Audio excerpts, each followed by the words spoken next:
Sir Edward Heath, Conservative Prime Minister, who took Britain into the EU, has died at the age of 89. More than 150 Iraqis die in a series of suicide bombings. The MOD has named the 3 British soldiers killed by a roadside bomb in Iraq. Fast-track new anti-terror legislation could be rushed through Parliament. In sport, Tiger takes his 10th major win at St Andrews. Sky News with Alan King and Lisa Aziz. Hello, good evening. You're watching Sky News. To our top story, and Britain's former Prime Minister Sir Edward Heath has died tonight at the age of 89. He led the country between 1970 and 1974 and took Britain into Europe. But his premiership was a difficult one. His time at number 10 was marked by confrontation with the unions, which resulted in numerous strikes. Sir Edward was eventually succeeded as Tory leader by Margaret Thatcher. He died tonight at home in Salisbury, a week after celebrating his 89th birthday. He was one of the political giants of the second half of the 20th century. He was the last Conservative leader to have served in the Second World War. And as Chief Whip, as a senior cabinet minister, and of course as Prime Minister, he made an enormous contribution to the political life of our country. As you say, he will always be remembered as the Prime Minister who took us into the European Economic Community, but he will be remembered for many other things as well. He was the one of the 8 Prime Ministers that I've served who wasn't going cap in hand to Washington. He stood up to American views and wasn't just enchanted by the White House lawn, as so many others were Conservative and indeed Labour. He was the Prime Minister who took us into Europe, and I was the last of the Labour MPs who went into his lobby to support him in going into the community on October the 28th, 1971. And that, in an odd way, created a bond between us. It's a sad evening for England because Ted was a great Englishman. He was a great Brit, but he was a great Englishman. He loved our country, he loved our Queen, he loved our institutions, and he took that love of our country wherever he went in the world. When I was his PPS back in the mid-80s, I travelled with him a lot in Europe and met many of the people who were, I think, almost stunned by the rate of progress on their great project. And he was never other than loved wherever we went. Tributes there to Sir Edward Heath, who's died tonight at the age of 89. But we can now talk to Sky's political editor, Adam Bolton. And Adam, Prime Ministers past and present, as we know, leading those tributes to Ted Heath tonight. What are your abiding memories of him? Well, I think the strength of his character, of course, I only got to know him over the last 20 years or so after he'd been Prime Minister. We'll always all remember him for taking Britain into Europe, whatever the consequences of that. But it was really his solid political determination in that period, a lot of people have called the longest sulk in history, to stand by his values. I remember, for example, interviewing him during the 1992 election, where he proceeded to disagree with every single one of his party, the Conservative Party's manifesto promises, to the point that I was asking him about almost every policy in the hope that he would agree with one of them, and looking through the production window to his assistant, who just shook his head. Ted Heath was very much his own man. He was also exceedingly good and witty company. He was a rare politician and even rarer Prime Minister, in as much as he not only liked the company of journalists, he used occasionally to invite them to dine with him. And there you'd sit in a relatively calm, luxurious atmosphere, and suddenly from the end of the table there would be a remark so vitriolic, so strong, that you could barely believe that Ted Heath had said that. Quite often, of course, Mrs. Thatcher was the butt of those remarks. But he was, when he used to come into the studio for an interview, invariably he would start off by looking up rather disdainfully and saying, "Oh, it's only you," just to put you on your mettle before you talk to him. And of course he stayed absolutely lucid well into his 80s. He's now died at the age of 89, but it's interesting tonight that almost some of the first people to pay tribute to him are people like Margaret Thatcher and Norman Tebbit, of course political enemies very much within the Conservative Party, but not denying how significant a figure Ted Heath was. Margaret Thatcher's described him as the first modern Conservative Party leader, by which she means he was the first meritocrat, the first grammar school boy, the son of people who'd been in domestic service, rather than a toff, to lead the party. And of course he managed that shock election victory in 1970 to unseat Harold Wilson, who many people saw as very much the flavour of the times. In later years, though, Adam, did he ever, do you think, fully heal that rift with Margaret Thatcher? Did he ever get over what happened? He never admitted that they'd healed that rift. He would continue to make jokes at her expense. She was a little bit more gracious. She always admitted that certainly in the economic sphere that Ted Heath had been her John the Baptist, if you like, and he, after all, was the man who promoted Margaret Thatcher to the cabinet, made her his education secretary. I think they never healed the rift. They never liked each other. Margaret Thatcher, of course, in retirement, has taken a much stronger line opposing Europe than she did in government.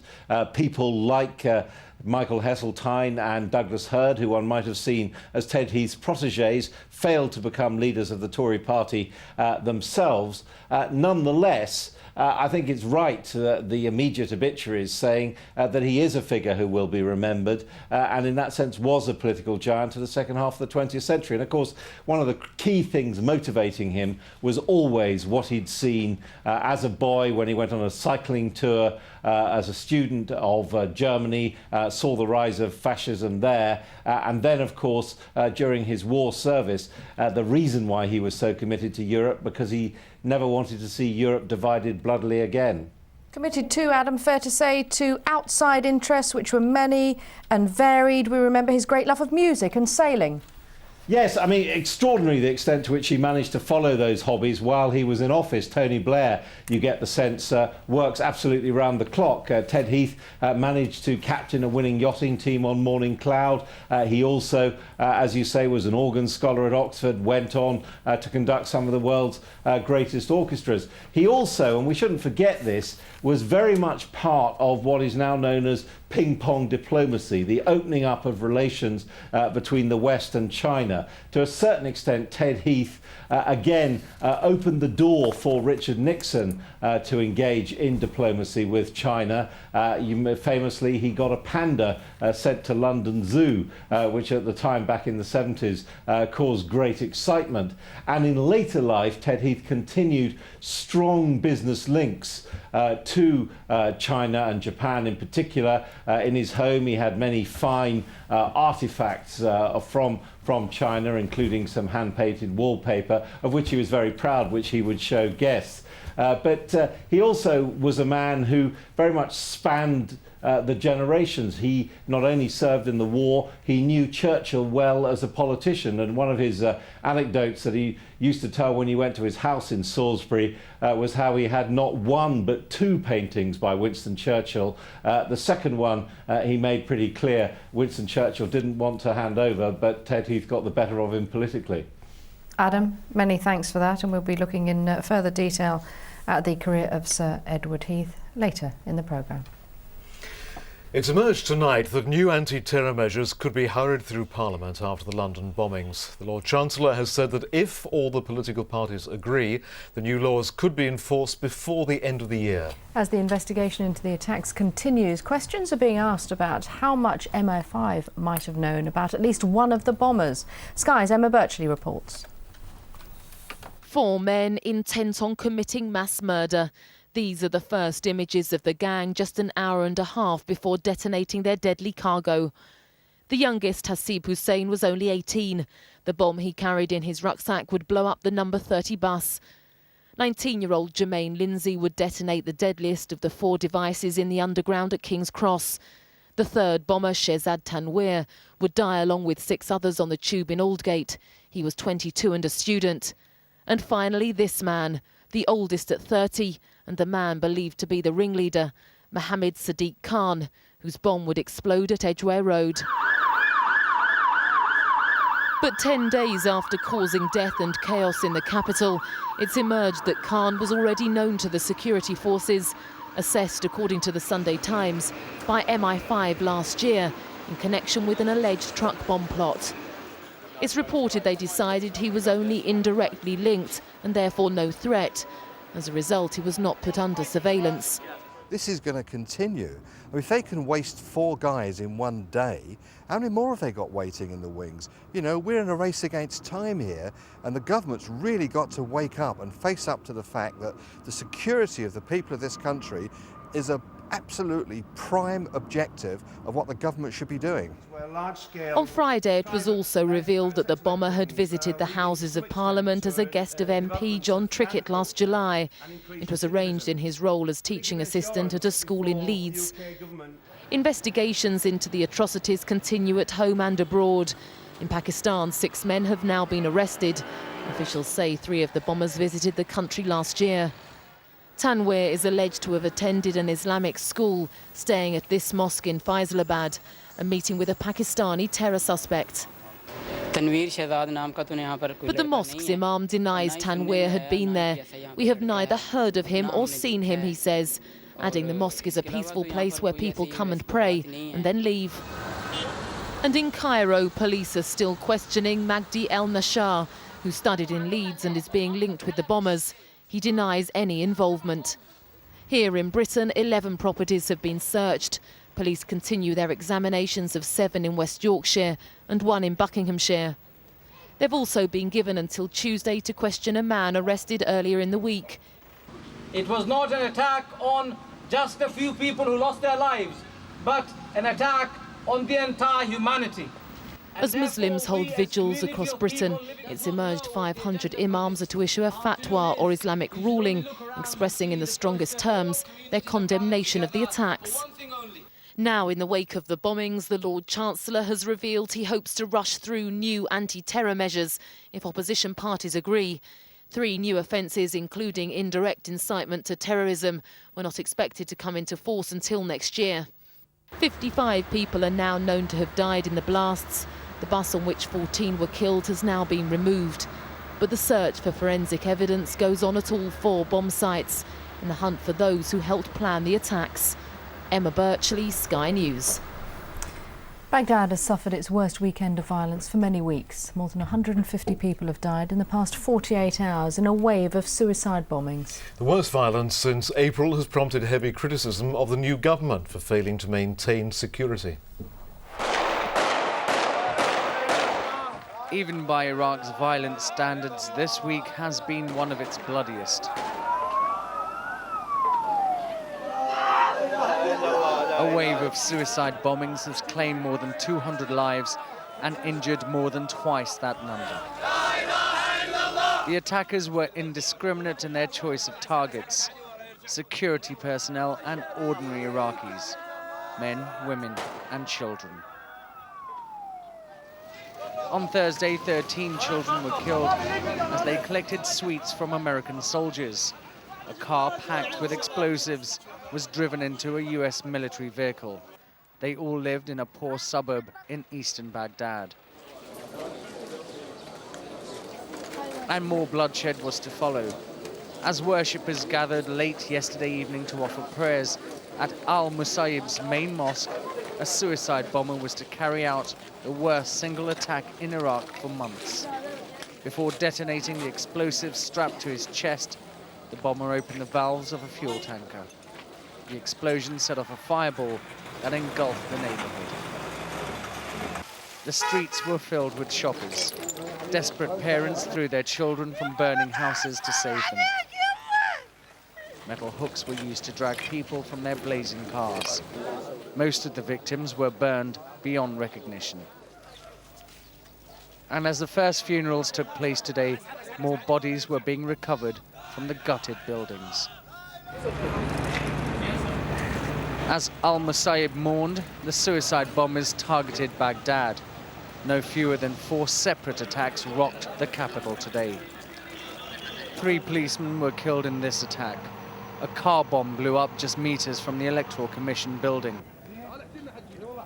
About an hour later, a second suicide car bomb exploded near a police convoy in the Bayer district of the city. 7 people were killed here. The injured, and there were many, some seriously, were rushed to the local hospital. Almost lost among today's carnage was news from Iraq's special tribunal. The country's former dictator Saddam Hussein has been charged for the first time in connection with a massacre in 1982. A date for his trial will be announced soon. But that will do little to abate the violence. Insurgents loyal to Abu Musab al-Zarqawi have pledged to intensify their deadly campaign of terror. Ashish Joshi, Sky News.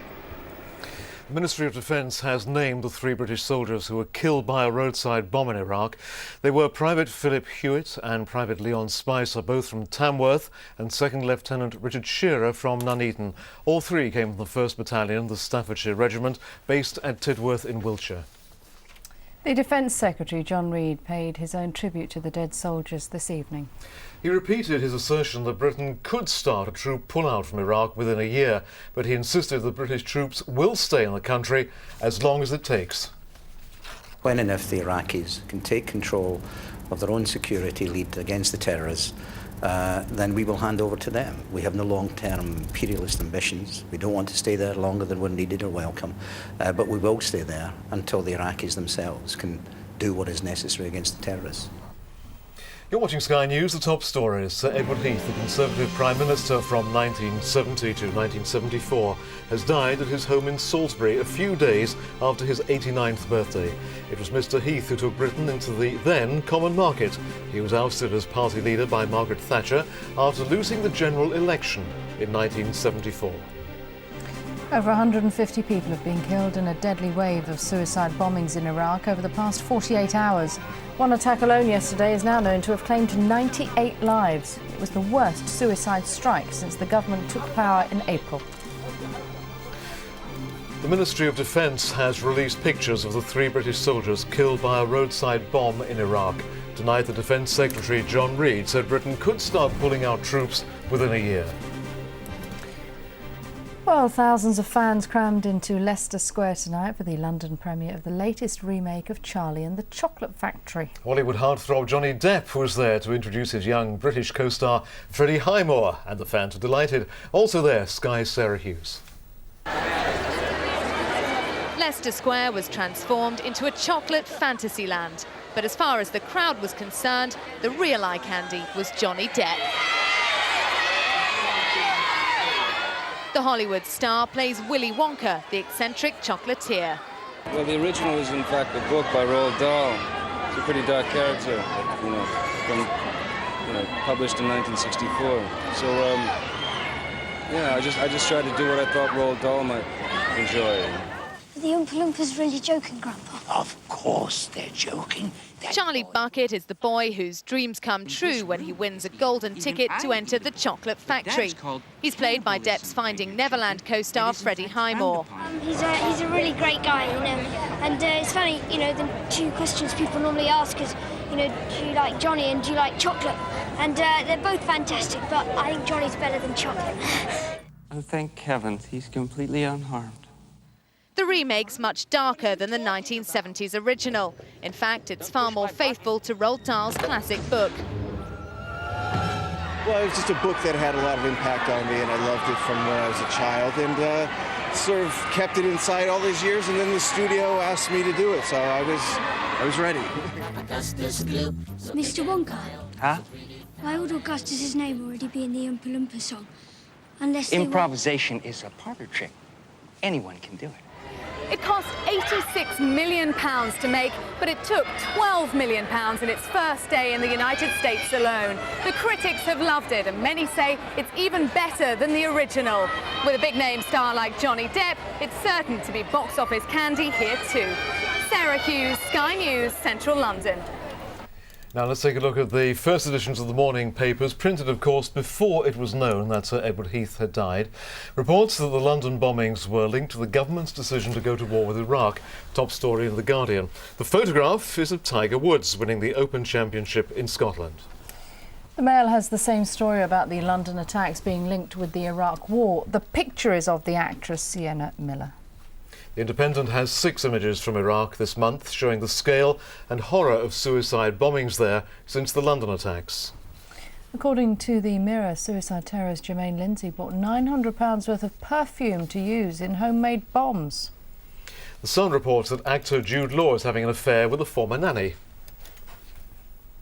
Watching Sky News, still to come, Charlie Thomas with all of the day's sport, including a win for Chelsea in their pre-season friendly at the Stadium of Light.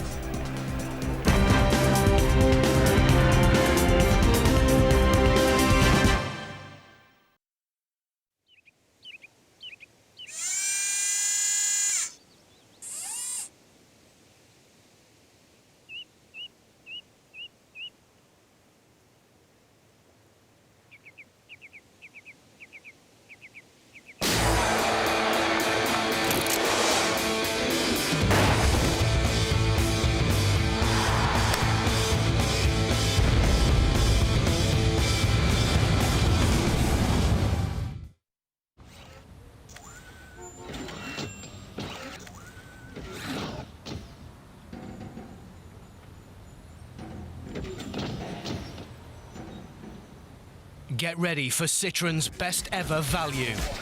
The sporty C2 from just $5,995. The spacious C3 from just $6,995. Citroen, pushing value to the limit. So you all knew about Specsavers? 3 second pair, yeah. Should have gone to... Specsavers.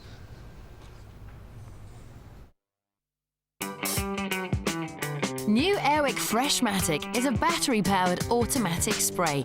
You can set it at intervals of 9, 18 or 36 minutes to deliver bursts of fragrance all through the day.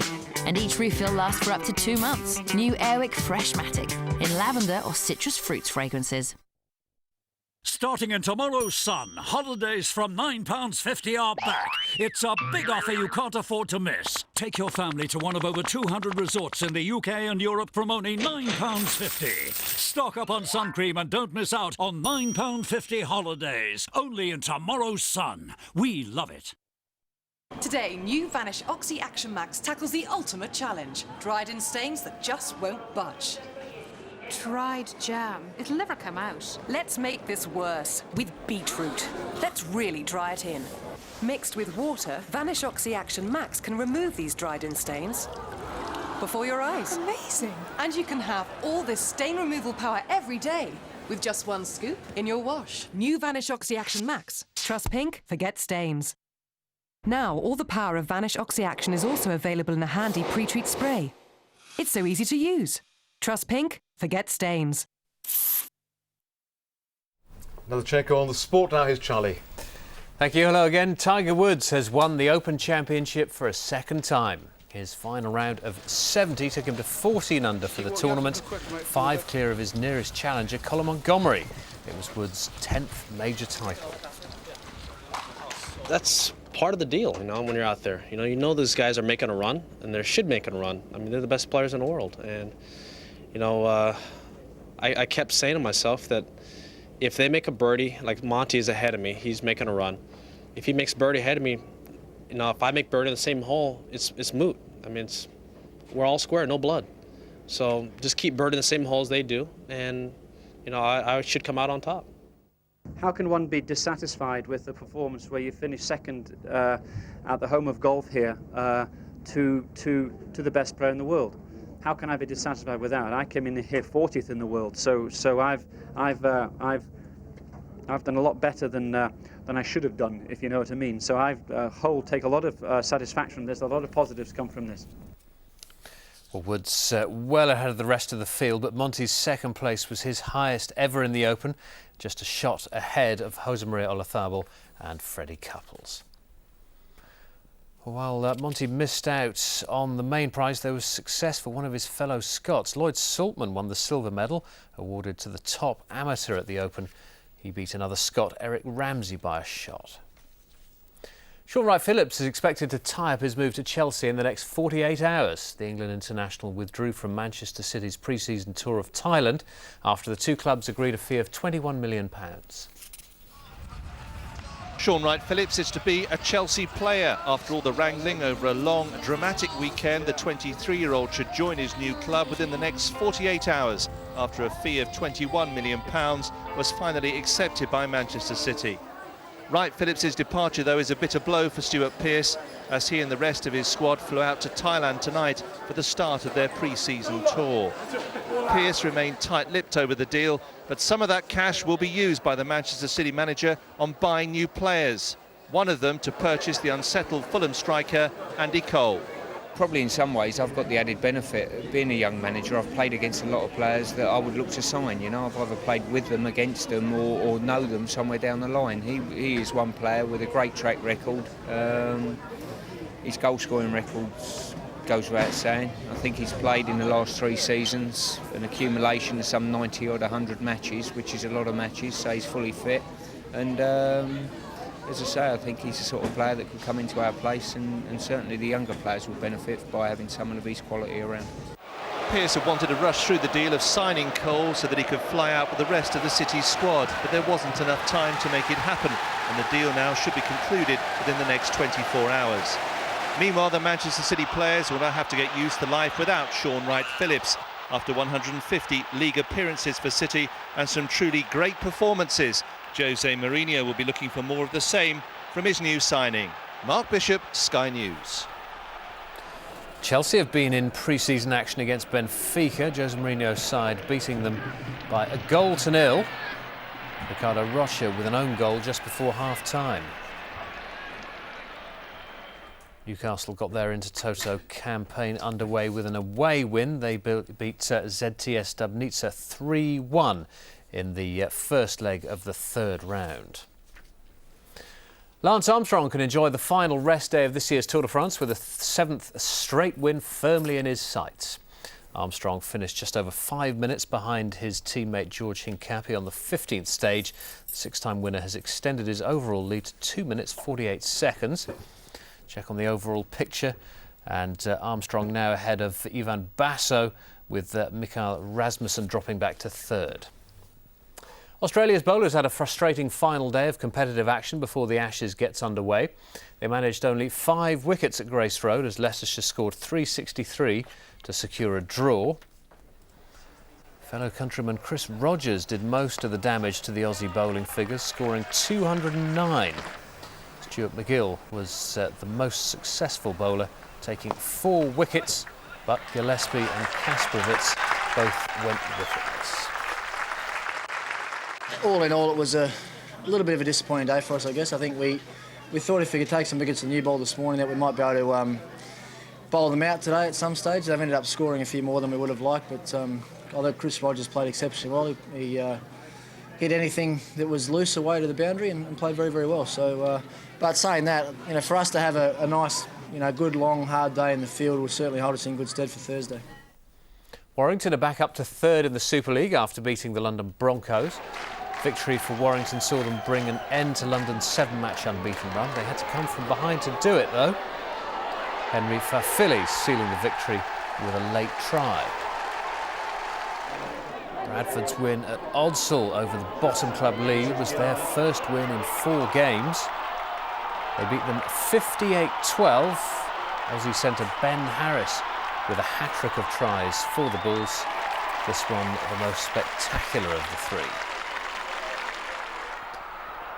Semi Tadulala got a hat-trick for Wakefield as they beat Widnes 44-18 in the day's relegation battle, but the game was marred by a brawl that saw 4 players sin-binned.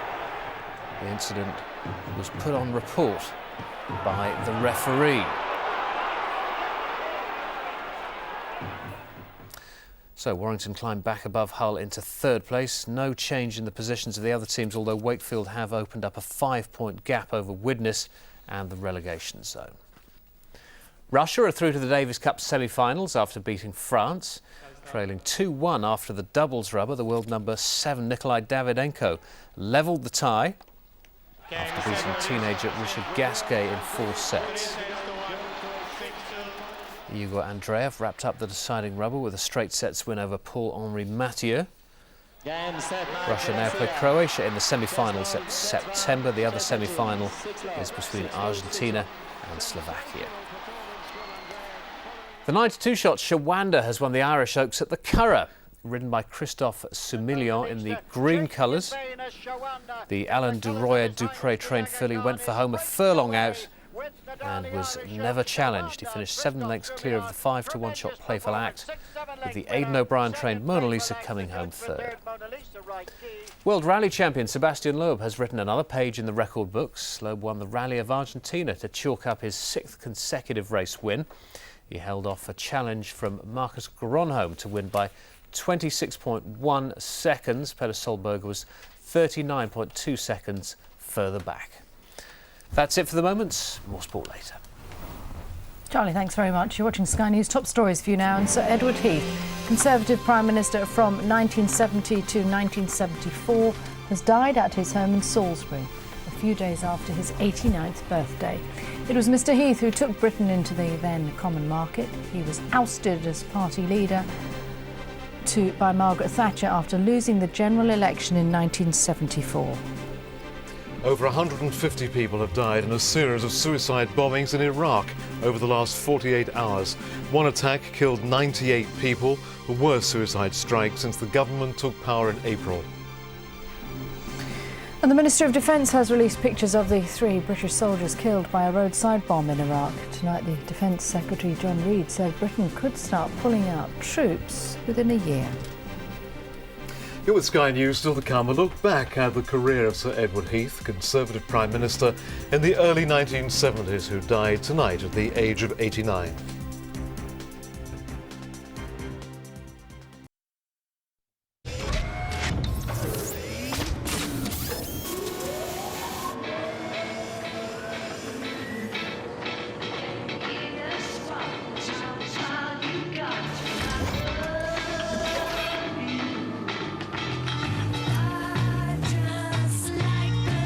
In 40 years, transit has changed, but there's one thing that hasn't. The Great Britons that use it. Transit and you.